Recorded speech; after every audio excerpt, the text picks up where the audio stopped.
This is, excuse me, a damn fine cup of coffee.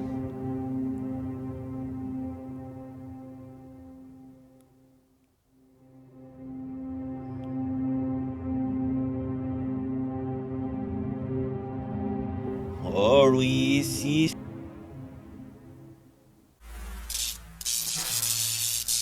DC movies have changed a lot since the early Zack Snyder days. Back in 2016, the original Suicide Squad was released to the sound of critics mostly panning it, and an unhappy director claiming to have had their movie butchered by the studio. This was back when DC's plan was to emulate exactly what Marvel was doing, but do it backwards and make it darker and more adult, with several questionable decisions leading, ultimately, to the studio cursing our eyeballs with this.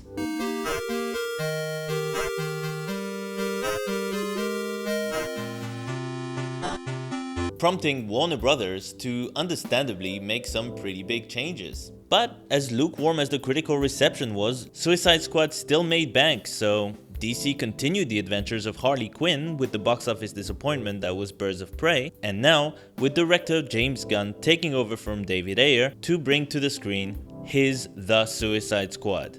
They have got to stop adding "the" to movie titles. Please. It doesn't sound cooler. It's not, tricking us into thinking this is something completely different. No, it's just not good.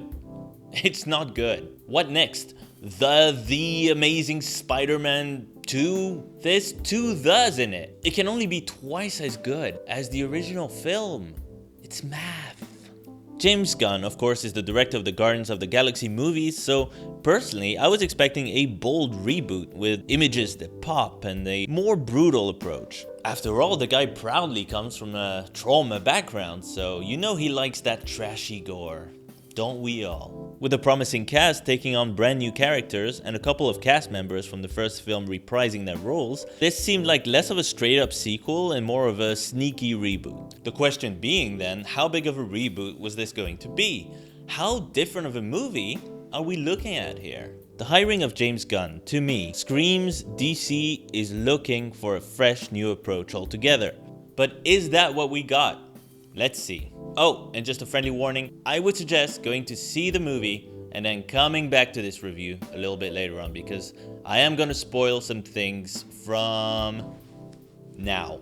The Suicide Squad sees Amanda Waller send out a team of villains with a fresh recruit to South America in order to take down a secret lab and the mysterious Project Starfish therein. Harley Quinn, Captain Boomerang and others under the leadership of Rick Flag quickly realize, however, that they are nothing more than a B team sent in as a distraction so the A team can infiltrate the jungle. This is the movie's first big surprise. It takes place before the credits even, and this sets the tone for the rest of the movie. Very brutal, very cruel, very jokey, with the same kind of pop soundtrack infused style the first movie was going for, and which the Guardians of the Galaxy movies perfected. Except here, it's got a bit more of an R-rated, Tarantino-y edge to it.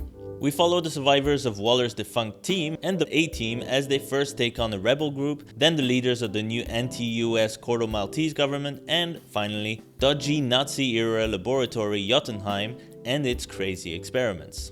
It's a simple enough plot, and I'll say this right now, the storytelling here is a little bit clumsy at times, but on the whole, it is far more coherent than the storytelling in the original Suicide Squad.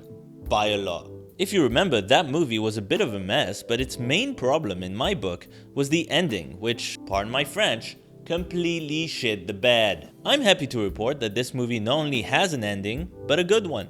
It's good. Like, everything comes together in a way that makes sense, there's big reveals and confrontations, lots of action and emotion. It's a good, solid ending, so yeah, right there, that puts this movie a step above the original movie. However, and it's a big however, how is this movie any different than the first one? Like, apart from the, superior ending and the editing not being butchered, isn't this more of the same? It really feels like DC looked at the results of the first movie and thought that the only thing wrong with it was that it wasn't R-rated enough and the ending was garbage. Both these things are true, but what about all the other stuff that didn't work? Wasn't this the perfect opportunity to present a brand new take on the Suicide Squad, seeing as they got this big, popular director and everything? I guess in the end, the studio must have looked at the significant box office of the first film and told James Gunn, just do that again, but more.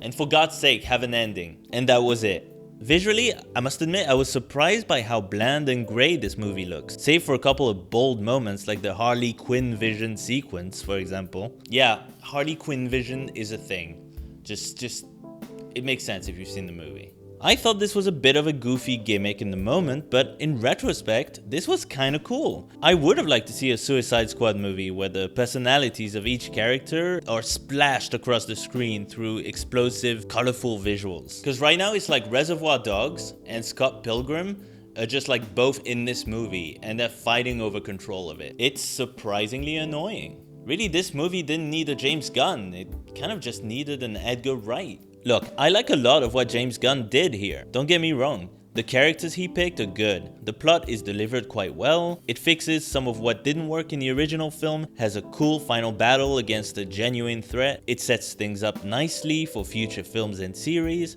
It's good, you know, James Gunn did good. He just didn't do great, and I feel like he very easily could have. A lot about this movie struck me as simply too easy, too cliched, frankly overdone in parts. The slow-mo walk of all the heroes, or anti-heroes in this case, the upbeat soundtrack contrasting with the violence on screen, the heavy-handed way in which the characters' backstories are just shoveled in there. This movie, no joke, will just launch characters into long monologues about their origin stories out of freaking nowhere. And it completely kills the rhythm of the movie. And ultimately, it doesn't really matter all that much because some of them are discarded like it's nothing and are never mentioned again. Or their character arc is so predictable that it feels weird almost that they even have a character arc at all. These villains are bad guys, and it's obvious they're bad guys. We know they're bad guys. But they talk like they're freshmen in college. They're this close to doing the Fortnite dance at any given moment, and it's horrifying, but it's frustrating mostly. One thing the original film got right, in my opinion, is present most of the villains as twisted, dangerous people you're having fun watching, but you don't feel too much empathy for. Just enough that you don't want them to die right away. You want to see them squirm a little bit, which, after all, is the sadistic point of the Suicide Squad concept. As the reader, or the viewer, you're put in Amanda Waller's shoes, having to see this team of scumbags get used and abused over and over again for the sake of good? Sort of? Not really? The movie, I think, goes too far with the comic relief. Oh my god, it goes way too far. Every character sounds the same, every character is funny, every character is cracking jokes, every character has the same sense of humor, every character has a heart of gold. Even the freaking man-eating shark person has a dad bod and just wants a friend.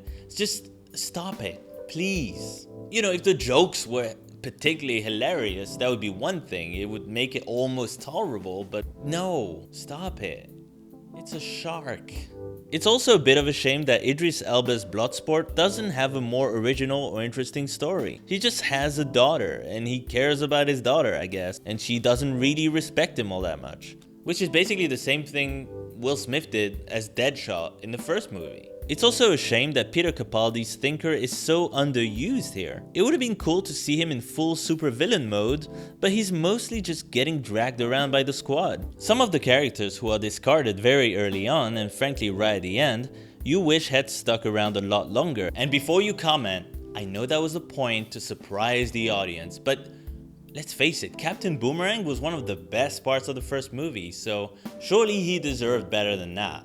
As did Michael Rooker's character and Polka Dot Man, who gets a solid amount of character development only to be treated like shit at the end. What can I say but disappointing. Hey, maybe they should have just like thrown another mom joke in there. It worked so well the first 8 times, I think that could have saved it.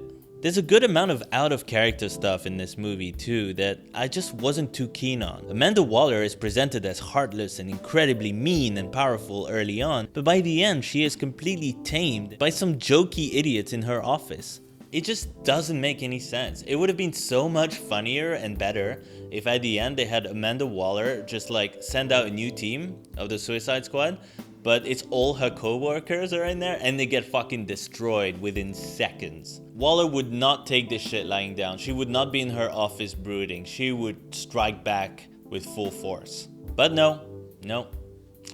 Nerdy computer guy must live on. Having said all that, the cast itself does a good job. Margot Robbie and Joel Kinnaman are very consistent. Idris Elba is great. John Cena, when he's not jokey as shit, especially right at the end, is quite good. David Dastmalchian is clearly having an awesome time as Polka Dot Man. Viola Davis is once again perfect as Waller.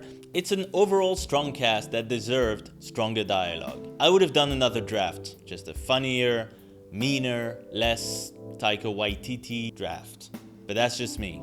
Ultimately, The Suicide Squad is a decent, if flawed, sequel/reboot. Like I said, it fixes a lot of mistakes that the first film made.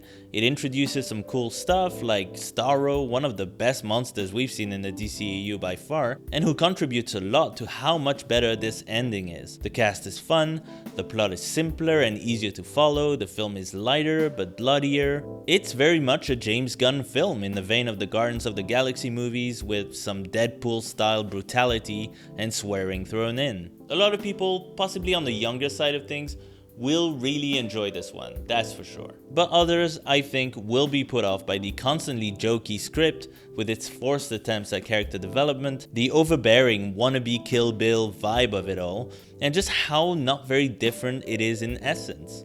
This, in my opinion, could have been and should have been so much more. Instead, it's just fluff. There's so much in there, there's too much in there that's either cringy or will make your eyes roll when you really didn't need this much comic relief. You really didn't. Just because the initial response to DCEU movies was a bit negative in terms of the darker tone of the movies, doesn't mean everything needs to be Baywatch starring The Rock all the time, every time. Or I would argue any time. This movie was entertaining enough, but I probably wouldn't watch it again.